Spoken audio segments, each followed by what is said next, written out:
নমস্কার। তথাকথিত প্রগতিশীল এবং একটু বাম ঘেঁষা বুদ্ধিজীবীরা কেউ কেউ একদম সরাসরি হিন্দু বীরদের পক্ষে ব্যাট করতে নেমে পড়েছেন। তো এতে ক্ষতি কিছু হচ্ছে না, ভালোই হচ্ছে, কারণ মুখোশগুলো একটা একটা করে খুলে যাচ্ছে। আগের দিনে আপনাদের তিলোত্তমা মজুমদারের কথা বলেছিলাম, আজকেও আবার বলবো, কিন্তু তার আগে আজকে পবিত্র সরকারকে দিয়ে শুরু করি। হ্যাঁ, ভাষাবিদ পবিত্র সরকার। তো পবিত্র সরকার পণ্ডিত মানুষ দুদিন আগে বলেছেন যে বাংলা ভাষা নাকি আদৌ আক্রান্ত হয়নি। আরও বলেছেন যে ডাক্তার, ইঞ্জিনিয়ার, শিক্ষক, অধ্যাপক এরা কেউ আক্রান্ত হননি। তো কি বলেছেন প্রথমে আপনাদের শোনাবো, শুনে নিন। দেখতেই পাবেন যে সত্যি সত্যি বাংলা ভাষা আক্রান্ত হয়নি। আক্রান্ত হয়েছে কিছু বাঙালি শ্রমিক, বাঙালি ছাত্র আক্রান্ত হয়নি, বাঙালি ইঞ্জিনিয়ার যারা ওখানে কাজ করেন, বাঙালি শিক্ষক, বাঙালি অধ্যাপক, বাঙালি ডাক্তার অনেকেই আছেন ভারতের বিভিন্ন অঞ্চলে, তারা কেউ আক্রান্ত হননি। হয়েছেন আক্রান্ত বাঙালি শ্রমজীবী, যাদের পেটের দায়ে চলে যেতে হয়েছে ওখানে। এবং তার মূলে হয়তো একটা অর্থনীতি আছে, যে ওখানকার লোকেরা ভাবছে এই রে আমাদের চাকরি এরা দখল করতে এসেছে। তো যা বললেন তার মানে হচ্ছে বাংলা ভাষা আক্রান্ত হয়নি, ডাক্তার, ইঞ্জিনিয়ার, শিক্ষক, অধ্যাপক এরা কেউ আক্রান্ত হয়নি। কিছু কিছু শ্রমজীবী মানুষ আক্রান্ত হয়েছেন ভিন রাজ্যে। তার বড় কারণ আবার হলো অর্থনৈতিক।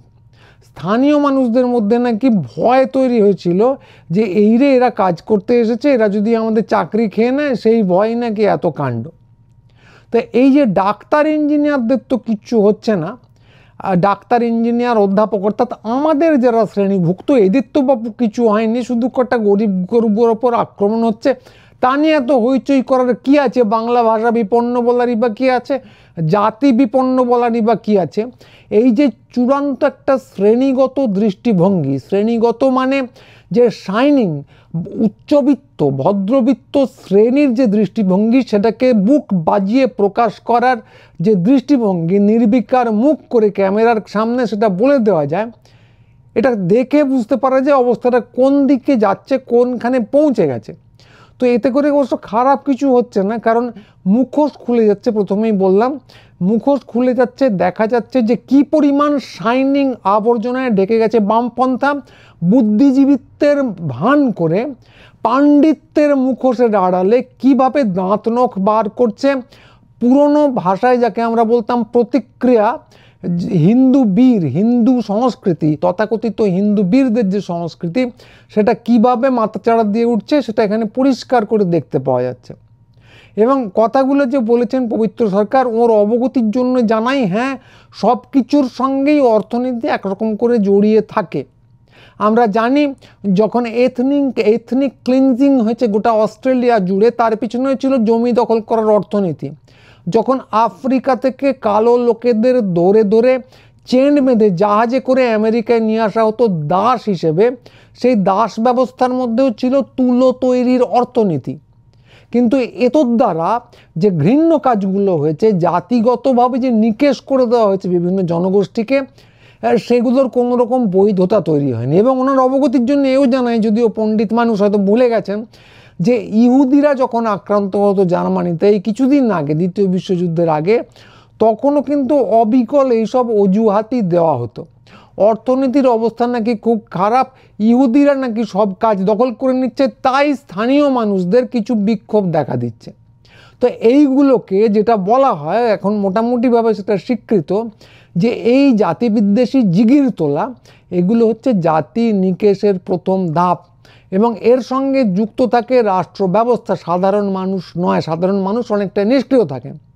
তো কোনো সাধারণ মানুষ একজন বাঙালিকে গিয়ে দিল্লির শহরতলি বা মহারাষ্ট্রের একটা জায়গায় ধরছে না, ধরছে পুলিশ। এবং দিল্লিতে খবরে যা পড়লাম তা হচ্ছে যে কুকুর ধরার একটা গাড়ি আসতো আগে কলকাতা কর্পোরেশনে, অবিকল সেই ভঙ্গিতে বাঙালি ধরার গাড়ি দাঁড়িয়ে থাকছে এবং ধরে নিয়ে মারধর করা হচ্ছে বা ডিটেনশন বা হোল্ডিং ক্যাম্পে নিয়ে যাওয়া হচ্ছে। এবং ওই যে হোল্ডিং ক্যাম্পে নিয়ে যাওয়া হচ্ছে, দিল্লি হোক মহারাষ্ট্র হোক, তারপর 2000 বা 3000 কিলোমিটার পার করে তাকে নিয়ে আসা হচ্ছে পশ্চিমবঙ্গে, এবং পশ্চিমবঙ্গ থেকে ধাক্কা মেরে পাঠিয়ে দেওয়া হচ্ছে বাংলাদেশে, এগুলো স্থানীয় মানুষের বিক্ষোভ নয়। কোনো স্থানীয় মানুষের ক্ষমতা নেই ডিটেনশন ক্যাম্পে পুরে তারপর 2000-3000 মাইল পার করে এসে বাংলাদেশে পাঠিয়ে দেওয়া।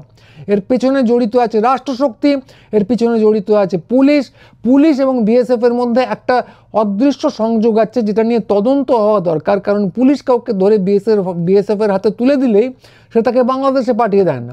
এখানে একটা অদৃশ্য সুতোর খেলা আছে, রাষ্ট্র এখানে কাজ করছে, সমস্ত কিছু আছে। ব্যাপারটাকে স্রেফ স্থানীয় কিছু মানুষের কিছু পরিমাণে ক্ষোভ আছে বলে চালিয়ে দিলে সম্পূর্ণ মিথ্যে কথা বলা হয়। এবং এইটার বিরুদ্ধে না বলে ইনিয়ে বিনিয়ে যখন বলা হয় যে তো বাবা সব ঠিকই আছে, ভাষা ঠিকই আছে, জাতি ঠিকই আছে, কয়েকজন গরিবের উপর আক্রমণ হচ্ছে মাত্র, সেটাকে বলে বিশ্বাসঘাতকতা। তুমি আরেকটা কথা বললেন, ভাষা আন্দোলন করতে গেলে নিজের ভাষা ঠিক করতে হবে।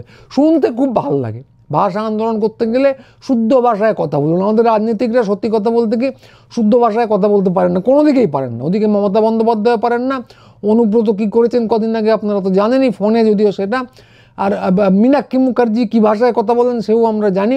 তো এরা পারেন না। কিন্তু কথা হচ্ছে, আপনার ভাষার জন্য আপনার কানের গোড়ায় কেউ যদি বন্দুক ধরে, তখন একজন ব্যাকরণবিদ এসে যদি আপনার কানে বসে বলেন যে ভাই এর বিরুদ্ধে চিৎকার করো না, আগে ব্যাকরণটা পড়ে এসো, তখন আপনি কি করবেন? তাকে গাল দেবেন, তাকে বিশ্বাসঘাতক বলবেন। তো এই যেটা ওরা করছেন এটাকে বলা হয় জাতির সঙ্গে বিশ্বাসঘাতকতা। তো এইটা গেল পবিত্র সরকারের কথা।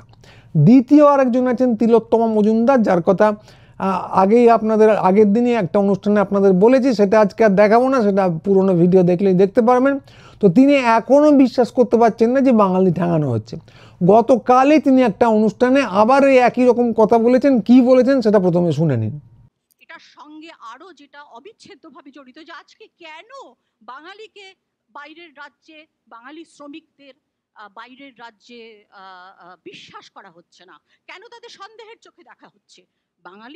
বাংলা থেকে শ্রমিকরা তো আজকেই প্রথম যাচ্ছেন এমনটা নয়, বহু বছর ধরেই যাচ্ছেন। সিপিএম এর আমল থেকে বেকার সমস্যা চূড়ান্ত, তখন থেকেই তারা বাইরে যাচ্ছেন। আমরা জানি যে ব্রেন ড্রেন হয়েছে, এখন লেবার ড্রেন তখন থেকেই চলছে। তো তখন তো এই প্রশ্ন আসেনি, আজকে কেন এসছে? ভেবে দেখুন, তৃণমূল সরকার ক্ষমতায় আসার পর প্রথম একেবারে খোলাখুলি ভাবে যেটা করেছিল সেটা হচ্ছে মুসলিম তোষণ, মেরুকরণ, ধর্মীয় মেরুকরণ, যেটা অত্যন্ত অন্যায় এবং সংবিধান বিরোধী কাজ। কারণ ভারতবর্ষ একটি সেকুলার কান্ট্রি, ধর্ম নিরপেক্ষ দেশ, এবং এই দেশে যারা সংখ্যালঘু তারা সুরক্ষিত এবং তাদের সংবিধান রক্ষা কবচ দিয়েছে।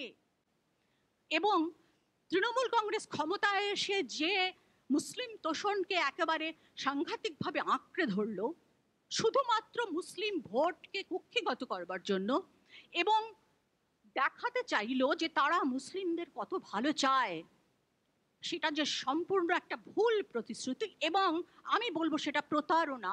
তার ফল আজকে পাচ্ছেন এই পরিযায়ী শ্রমিকরা, যদি তারা বাংলা ভাষার জন্য এইভাবে নির্যাতিত হয়ে থাকেন। তো কদিন আগে বলেছিলেন কই ওই একই রকম কথা, ডাক্তার ইঞ্জিনিয়ারদের তো বাপু কিছু হচ্ছে না। তো এইরকম একটা যুগান্তকারী কথা, পবিত্র সরকারের মতো একই শ্রেণীর দৃষ্টিভঙ্গি। তো মানে দুজনেই উচ্চবিত্ত একটা অংশের, এলিট একটা অংশের মানুষ, গরিব গুরুবদের নিয়ে খুব একটা চিন্তা ভাবনা নেই। তো এই জাতীয় কথা তিনিও বলেছিলেন। তো আজকে আপনারা দেখলেন যে তিনি একটা যুগান্তকারী থিসিস দিয়েছেন। তার পুরো কথাটা কি না, বলতে হাসিও পাচ্ছে, যদিও এটা হাসির কথা নয়। যদি ভিন রাজ্যে বাঙালির উপর আক্রমণ হয়ে থাকে, যদি আদৌ হয়ে থাকে, তার দায় কার? পবিত্র সরকার তো বলেছিলেন দায় অর্থনীতির, দায় স্থানীয় মানুষের। তো সেগুলো নয়, এমনকি দায় কেন্দ্রীয় সরকারের নয়, এমনকি দায় বিজেপিরও নয়, তার দায় হচ্ছে পশ্চিমবঙ্গ সরকারের, এবং আরও নির্দিষ্ট করে বললে পশ্চিমবঙ্গ সরকারের মুসলমান তোষণের। রবীন্দ্রনাথ একবার বলেছিলেন একটা লেখায়, কোন লেখায় মনে করতে পারছি না, যে আমরা মাতাল হলে দোষ দিই তাল গাছকে। কেন তাল গাছ? খুব দূরবর্তী চিন্তা করেছিলেন যে তাল গাছ থেকে রস নেওয়া হয়, তাল রস থেকে তাড়ি হয়, সেই তাড়ি কেউ মাতাল হয়, তারপর মাতাল হওয়ার দোষ দেয় তাল গাছকে। তো তার থেকেও ভয়ঙ্কর। তো দোষ কার না সংখ্যালঘু তোষণের। এবং আরও বললেন যে ভারতবর্ষ একটা সেকুলার দেশ, সেখানে সংখ্যালঘুরা জামাই আদরে থাকে এবং মমতা এসে নাকি মোল্লা তোষণ করে বিভাজন করে দিয়েছেন। ভাবুন, বাবরি মসজিদ ভেঙে বিভাজন হয়নি, একটা রাম মন্দির ফুস করে গজালো সরকারি উদ্যোগে, সেখানে বিভাজন হয়নি, গুজরাট দাঙ্গায় বিভাজন হয়নি, সর্বত্র খুব আরামে সংখ্যালঘুরা বসবাস করছেন ভারতবর্ষে। প্রত্যেকে একটা ফুসকুড়ির মতো মমতা একটা রাজ্যে এলেন, তিনি দেশ জুড়ে বিভাজন করে দিলেন। এবং সেই জন্যে স্পষ্ট করে বলেননি, কিন্তু ব্যাপারটা তাই যে সেই জন্যে বাঙালি দেখলেই বাইরের রাজ্যে ঠ্যাঙানো হচ্ছে। ও হ্যাঁ, তার সঙ্গে বলতে হবে যদি আদৌ ঠ্যাঙানো হয়ে থাকে। তো এই সমস্ত বক্তব্য, একজন বললেন, এক মহাপ্রভু বললেন আসলে অর্থনীতি, আরেকজন বললেন আসলে দায় রাজ্য সরকারের। তো এই কথা শুনে মনে হতেই পারে যে এদের মাথা খারাপ হয়ে গেছে, কিন্তু সেটা আসলে নয়, কারণ ওরা বেশ গুছিয়েই বললেন। এবং তার সঙ্গে এও সত্যি, ঐতিহাসিকভাবে যে কোনো জাতির ইতিহাসেই এইরকম গুছিয়ে জাতিনিকে সমর্থন করার লোক পাওয়া যায়। মির্জাপুরের কথা আপনারা জানেন, এবং বিভীষণের যে লোকগাথা আছে বাংলায় সেও আপনারা জানেন। এবং এটা তো একটা দিক, ফলে এটা আশ্চর্যজনক কিছু নয়। এরকম লোকজন পাবেন, অল্প পরিমাণে পাবেন। যখন জাতির নিকেশ হয়ে যায় তখন তারা ভাবেন যে কি আনন্দের কথা হচ্ছে বলে যে কোনো কারণেই হোক উল্লাস প্রকাশ করেন।